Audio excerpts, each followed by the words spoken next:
Muy bien. Buenas tardes a todos, jóvenes. El día de hoy nos toca discutir otro tipo de bienestar. Honestamente, este tema si bien el tema de ayer era un poco más en cuestiones de diversión y actividades recreativas, el tema de hoy es más delicado. Es algo que es un tema sensible y hasta cierto punto para nosotros en México es todavía un tema tabú. ¿De qué estamos hablando? Pues del bienestar emocional. Tenemos que tener, antes de que empecemos, tenemos que tener, por favor, la madurez suficiente para saber tomar esto de la manera eh, más comprensiva y más abierta que se pueda. De la misma forma, también les pido, por favor, que sean lo más abiertos que puedan en cuanto para expresarse a sí mismos.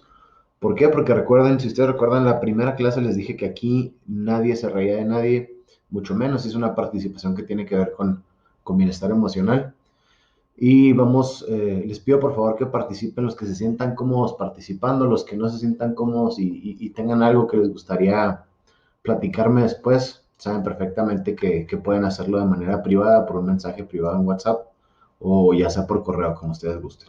Entonces, vamos primero deshojando un poco bien de qué se trata el bienestar emocional.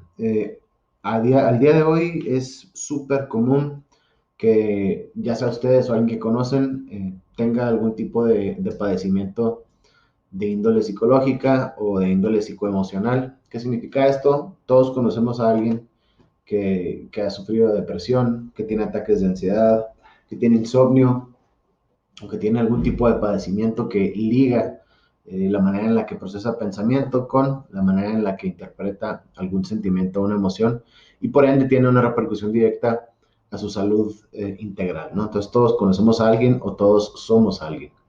Antes de empezar, en materia de la imagen que les mandé, de ver los factores que afectan o no el bienestar emocional de un individuo, quiero que quitemos primero de encima el estereotipo de decir que la depresión y la ansiedad son padecimientos imaginarios y que le dan a gente que es muy agachona o gente que es muy introvertida. No, vamos a quitarnos eso inmediatamente de la cabeza y la razón es la siguiente. Lo que nosotros entendemos de primera instancia como depresión, inmediatamente les viene a la mente el estar tristes y no necesariamente es el caso. La depresión tiene, aparte de dos grandes eh, tipos, tiene muchísimas diferentes tipos de padecimientos o tiene muchas formas en las que puede afectar a alguien. Y la depresión no es nada más una depresión eh, de personalidad o pasajera, pero también puede ser una depresión clínica. Esto es lo primero que tenemos que empezar a entender antes de saber más de bienestar emocional. Tenemos que saber identificar cuándo es algo pasajero y cuándo es algo temporal y cuándo es algo que en realidad es clínico o tiene que ver con las funciones físicas de nuestro cerebro, ¿no? Entonces, para poder entenderlo mejor, les tengo preparados un video. Todos los videos que yo les ponga van a ser cortos porque no pienso desperdiciar, o no desperdiciar, pero no pienso eh, tomar mucho tiempo de la clase o de platicar juntos poniéndoles videos. Así que todo video que yo les ponga va a ser corto y va a ser no para que ustedes tomen notas, sino para que lo podamos discutir juntos, ¿ok? Va, entonces, aquí se los tengo preparado y denme un segundito.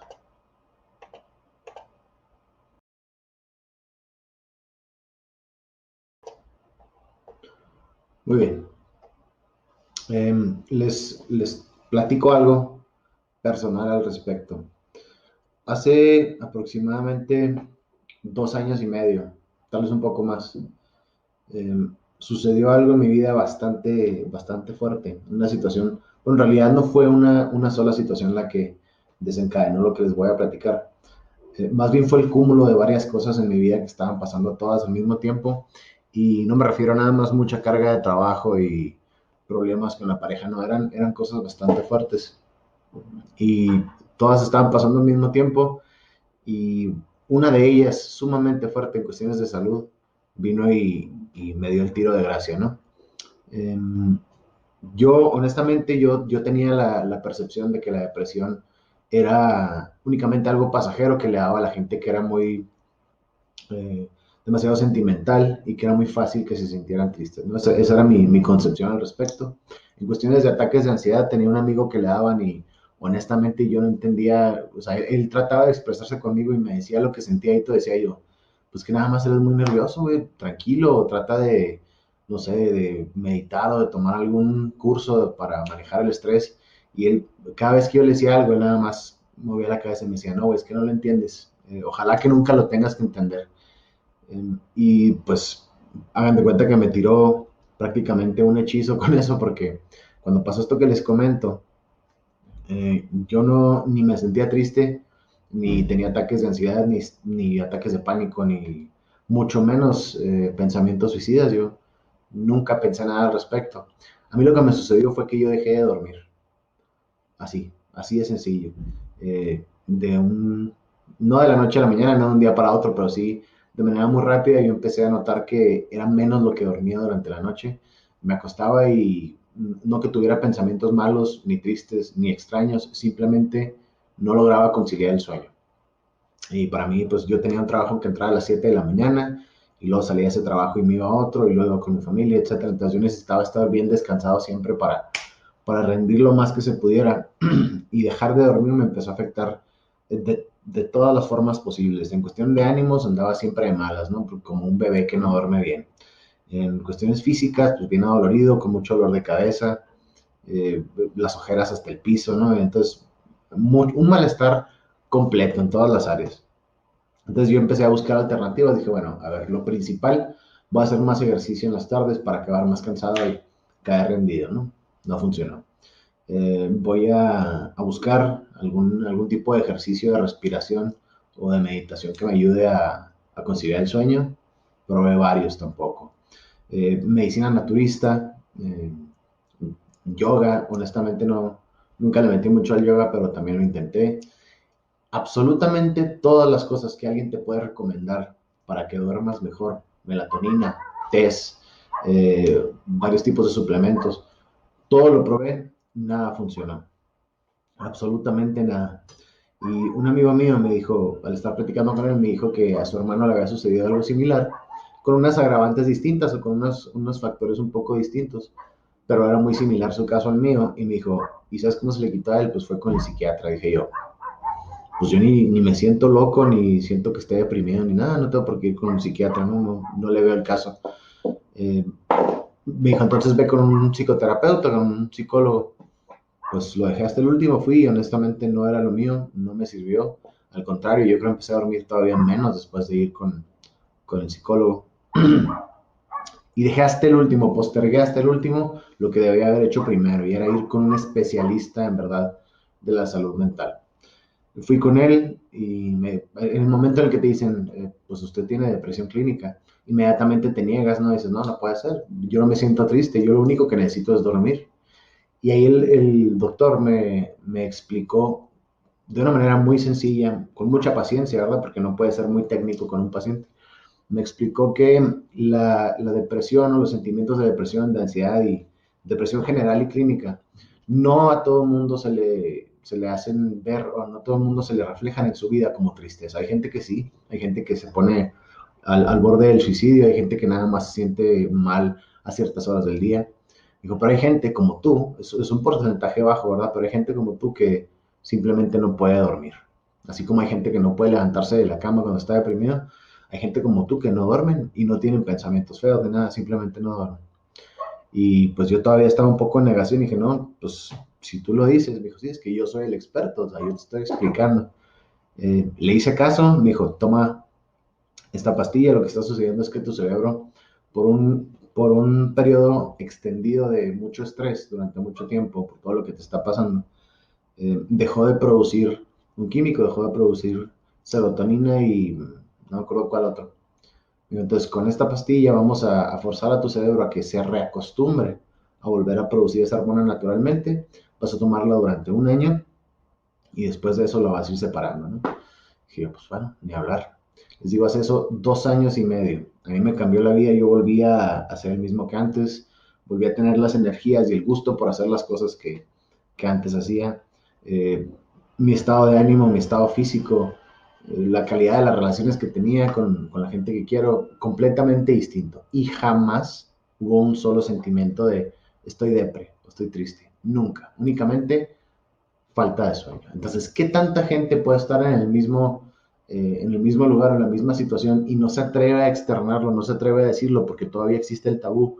de que alguien depresivo es alguien débil, o es alguien sentimental, o es alguien que está triste, cuando en realidad es más que nada es una cuestión de ecuaciones y de química en el cerebro. Entonces, la concientización de nosotros tener un bienestar emocional empieza por la manera en la que nuestras emociones llegan a nosotros.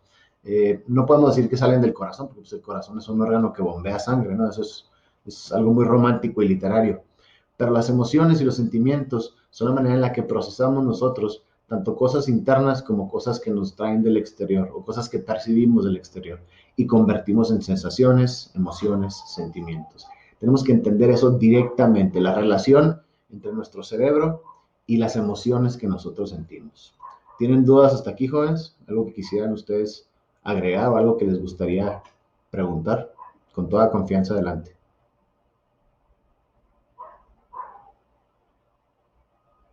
¿Alguien quisiera darnos un ejemplo de una situación propia, algo de ustedes? Adelante, Paulina.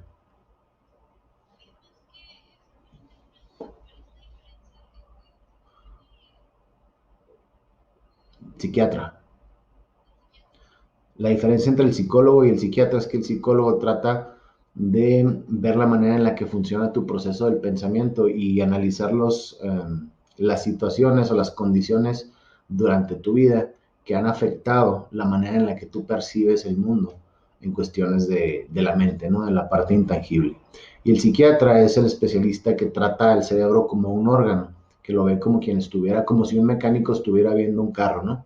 El mecánico no se pone a ver qué tan padre se la pasa la familia dentro del carro o quién maneja el carro. El mecánico ve la parte mecánica de un automóvil. De la misma manera, el psiquiatra ve de qué manera el órgano está funcionando, qué deficiencias tiene o qué tendencias tiene para su funcionamiento propio, ¿no? Esa es la diferencia, Pablo. De nada, ¿deja alguien más?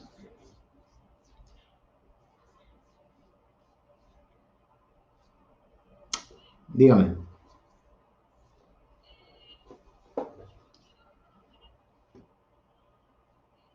Ok,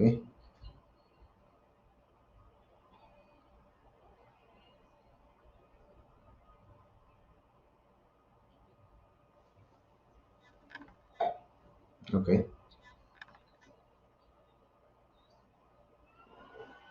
Ujú.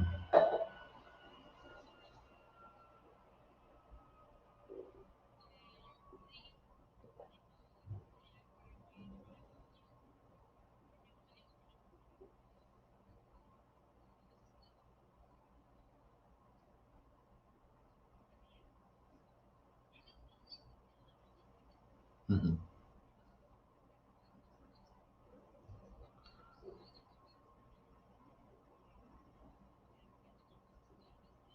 Ok,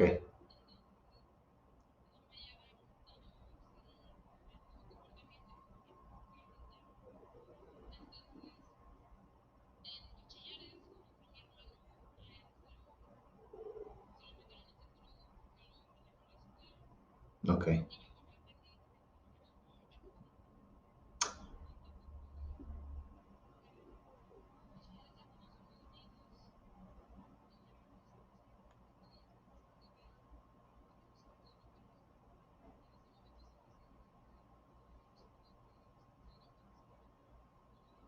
ok. Muy bien, Ale. Gracias por el comentario y la confianza. Ahí te va. Dentro de los periodos de pubertad y de adolescencia temprana, o sea, secundaria, es normal que los ciclos de sueño de los muchachos cambien. ¿Por qué? Porque el cuerpo está pidiendo más cantidad de reposo para poder desarrollarse mejor físicamente y mentalmente, ¿no? Eso es completamente natural. Pero si aunado a eso hubo los cambios de comportamiento, de irritabilidad, de aprovechamiento, incluso en la escuela puede cambiar el nivel de aprovechamiento.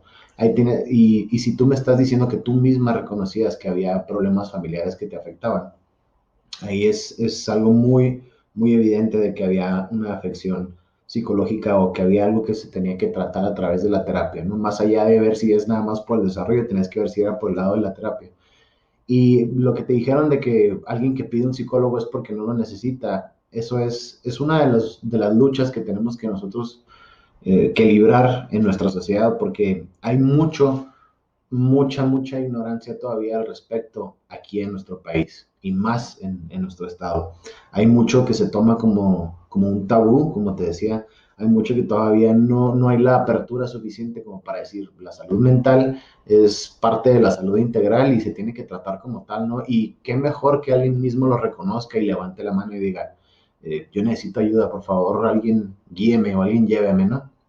Entonces, para mí y para gente como el doctor este que fue mi tratante, que hasta la fecha tengo comunicación con él y me ha orientado mucho, no nada más en ese aspecto, sino en cómo ayudar yo a la gente que estaba como yo estaba. Te puedo decir que eso es una señal de madurez increíble, que un niño diga, necesito ir con el psicólogo, es porque sabe reconocer que algo no anda bien. No necesariamente andas mal y va a haber un problema grande como tendencias suicidas, que puede ser también normal, pero el hecho de que haya levantado la mano es algo muy saludable. Y eso es lo que tenemos que entender. Tenemos que saber quitarnos de esa sombra de lo que nuestra cultura como mexicanos y nuestra cultura, no nada más como mexicanos, sino en estos tiempos, es todavía pensar que el psicólogo es para los locos. Entonces, tenemos que tener la capacidad y la tranquilidad para poder externarlo. Ese es el primer paso, creo que ya lo viste y me parece excelente. Y si aún a la fecha tú crees que tal vez ya, como dices tú, ya cambiaste un poco, ya eres más activo otra vez, ya no estás tan irritable, pero si crees que aún hay mucho espacio que podrías tú verte beneficiada a través de una terapia, al terminar esta clase, bueno, al terminar la clase de las 4, quien lo necesita me manda un WhatsApp y yo tengo una lista de lugares donde dan terapia, eso es un programa de gobierno en el que dan terapia, porque tanto el psicólogo como el psiquiatra son caros, pero el gobierno tiene un programa en el cual hay ciertas oficinas en las que te dan atención o gratuita de profesionales, profesionales de la salud mental, o gratuita o sumamente barata. Entonces, quien lo necesite, quien quiera acercarse conmigo, yo les mando la lista y ahí por toda la ciudad hay muchos de esos consultorios. Muchas gracias, Ale. ¿Alguien más?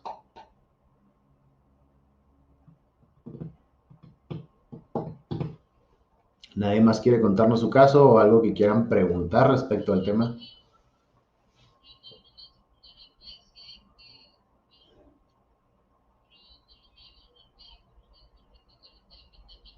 Ujú.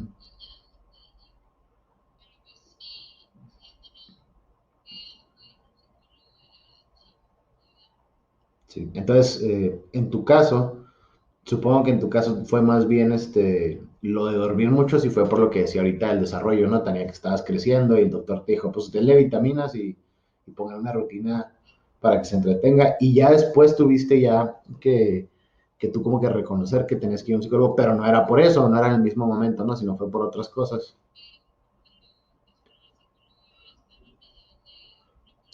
Ay,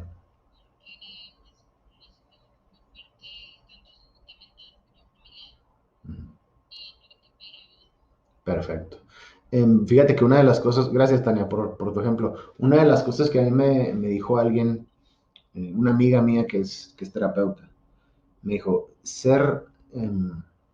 tener depresión no es de alguien que es débil, sino de alguien que se ha esforzado por ser fuerte por demasiado tiempo, ¿no? O que ha batallado para ser fuerte por demasiado tiempo.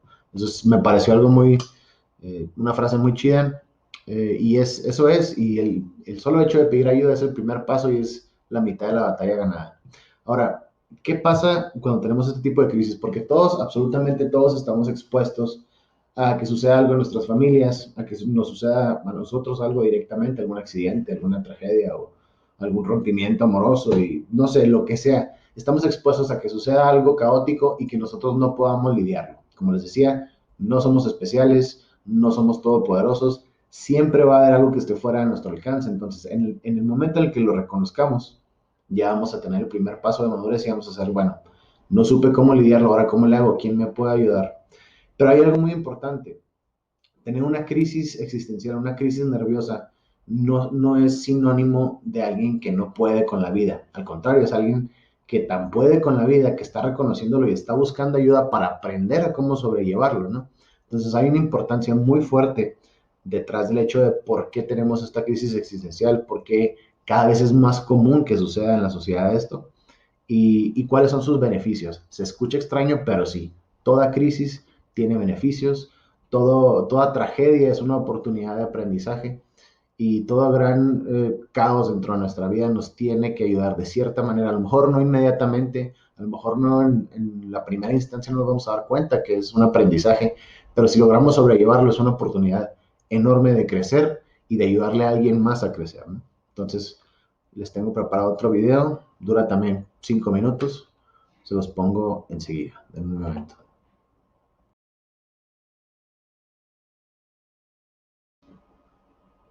Muy bien.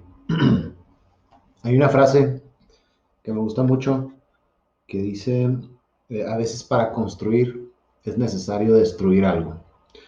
Y eso pasa con nuestras vidas. No me refiero a acabar con ellas, sino a acabar con algunas cosas, relaciones, hábitos, costumbres o incluso amistades con las que tenemos que terminar. Tenemos que destruir eso por completo a nuestra configuración psicológica porque nos está afectando a un nivel emocional. Y solamente quitándonos de eso, solamente teniendo la valentía de destruir esos patrones viejos, podremos nosotros alguna vez construir algo nuevo o renacer de las cenizas, del escombro de esta antigua persona que éramos, ¿no? Ahora, es muy común sentirse amenazado o sentirse avergonzado cuando empieza alguien a discutir este tema, particularmente si es en una clase, ¿no? Y si es con una persona que apenas conoce. Sin embargo, hay muchas formas de dar el primer paso, hay muchas formas de buscar ayuda. Una de ellas es a través de esta clase, otra de ellas es a través del psicólogo de la institución y otra un poco menos radical es empezar a escribir al respecto, ¿no? De una manera informal, no tienen que ser demasiado elaboradas las cosas que escriban, pero una de las maneras más sencillas y efectivas de drenar el veneno que traemos adentro es escribiéndolo. En mi caso fue así, en mi caso, en cuanto empecé a sentir mejorías, en cuanto a volver a dormir, volver a tener el mismo sentido del humor de antes, sentir ganas de hacer cosas que antes ya no sentía ganas de hacer, cuando empecé a ver este cambio, fue cuando empecé a escribir mis memorias y de ahí salió el libro que les comentaba que escribí. Por eso se llama Después de la crisis, ¿no? Ustedes háganlo, tal vez no con la intención. Yo lo hice, yo lo escribí en manera de un libro, de una novela semibiográfica para que quien lo leyera, si yo pudiera afectar la vida de alguien más de una manera positiva o si mínimo hacerlos sentir que no están solos, pues yo me daría por bien servido, por eso lo hice. Pero ustedes como un ejercicio de desahogo, si no quieren platicarlo con nadie, si no quieren externármelo a mí, a un psicólogo, a quien sea, háganlo con ustedes mismos, escríbanlo ustedes mismos y no tiene que leerlo nadie, es únicamente una manera de ordenar mejor sus pensamientos y de ir sacando poco a poco la ponzoña, ¿no? El veneno que traemos. ¿Alguien quiere hacer algún comentario, alguna pregunta? Porque estoy a punto de empezar a explicar los factores externos e internos que pueden desencadenar alguna afección emocional en nosotros, pero antes de empezar quisiera ver si hay alguien que quisiera preguntar o aportar algo de su parte.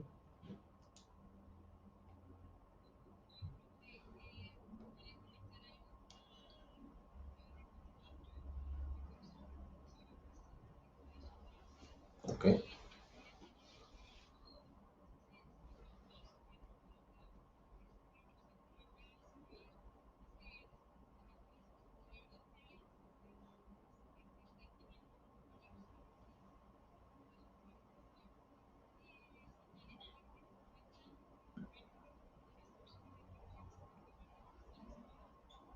exactamente. Exactamente. Muchas gracias, Wendy, por tu testimonio. Así como Wendy, como yo, hay muchas personas, no todos lo dicen, pero neta, digo, no es aquello de las películas noventeras y dos mileras de tener un diario. Y querido diario, hoy me fue muy mal.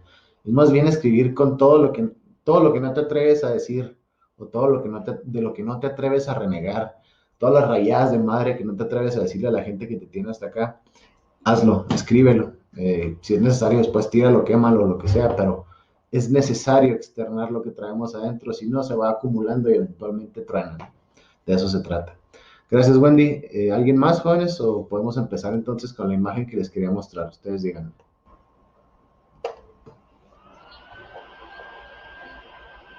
También hay muchos tipos de terapia de escritura. Las más sencillas o las más comunes son escribir una carta a alguien que te ha hecho algo malo o a alguien que extrañas, ¿no? Si es una carta, vamos a suponer que te peleaste hace muchos años con un primo y desde entonces no lo superas, decirle una carta dirigida, decirle, ¿sabes qué? Y ponerle todo lo que quisieras decirle o hacerle acá. Obviamente no lo vas a hacer, nadie te va a meter a la cárcel por escribirlo. Peligro hasta te ganas un Pulitzer o algo, pero esa es una, la de las cartas. Y la otra se le llama terapia de escritura abstracta, es nada más lo primero que te haga saliendo a la cabeza, irlo soltando, pum, pum, sin estructura, sin manera de párrafos, sin manera de nada, como vaya saliendo. Pero sí, la de las cartas también es muy común. Muy bien, les voy a poner ahora, jóvenes, la imagen esta, es muy sencilla de entender, se las voy a poner, ya la tienen en WhatsApp y está en la plataforma, así que si tienen ahí su WhatsApp abierto, por favor vayan viendo junto conmigo o véanlo en la página de la plataforma. De cualquier manera lo voy a proyectar aquí en unos momentos, pero digo, pueden accesarla de cualquiera de esas maneras. Muy bien, factores que afectan el bienestar emocional. Eh, hay muchas maneras de conjugarlos o de agruparlos, pero quise ponerlo en 4 nada más, porque entre más sencillo es un concepto, más fácil es que se les quede y que haga un cambio en ustedes. Vámonos primero de izquierda a derecha y de arriba hacia abajo. Externo, el externo que está en la esquina superior izquierda. Estoy haciendo referencia, o sea, hace referencia con esta imagen a la familia. ¿Por qué es externo? Porque no es algo que traemos nosotros dentro, no es algo que traigamos nosotros a manera de, como que originalmente dentro de nuestro organismo, tanto en el cerebro como en el cuerpo.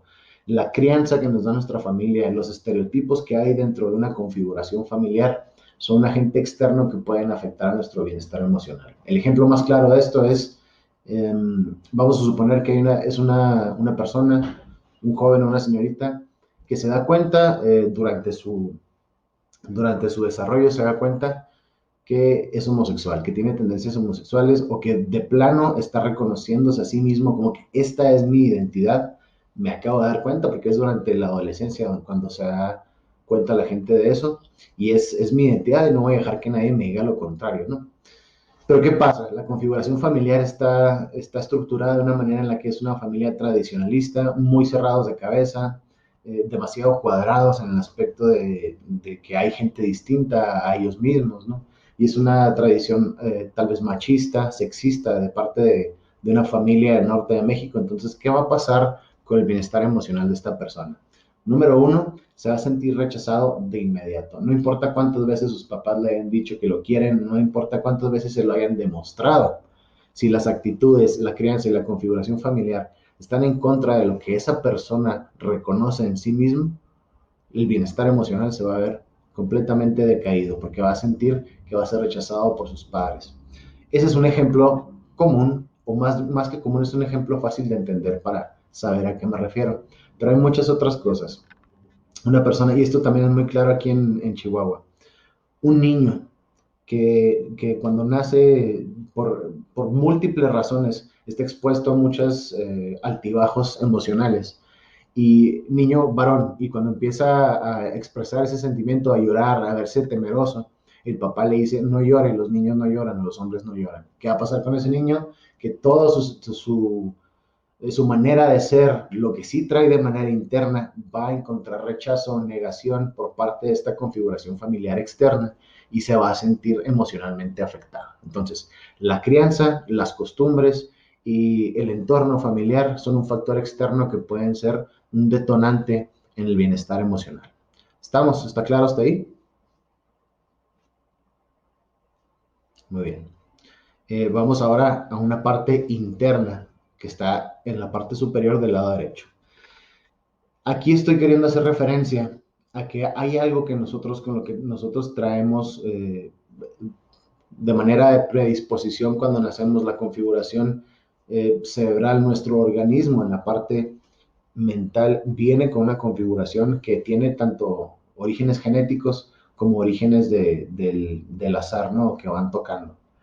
¿Qué quiere decir esto? Hay gente que nace con cierta predisposición química, física y en general de salud mental para tener algo distinto que pueda afectar su bienestar emocional. Hay gente que nace con déficit de algunos químicos, gente que nace con sobreproducción de algunas hormonas mentales y eso hace que cambie su estado emocional, que no interprete de la misma manera que el resto cosas del día a día o que problemas del día a día no pueda resolverlos de una manera satisfactoria, porque internamente desde que nació o después de nacido durante su desarrollo sucedió algo a un nivel neuronal, a un nivel neurológico, perdón, que le cambió esa capacidad emocional, ¿no? Entonces ese es un factor interno.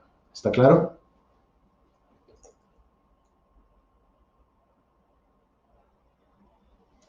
¿Dudas hasta aquí, chicos? ¿Preguntas? Muy bien.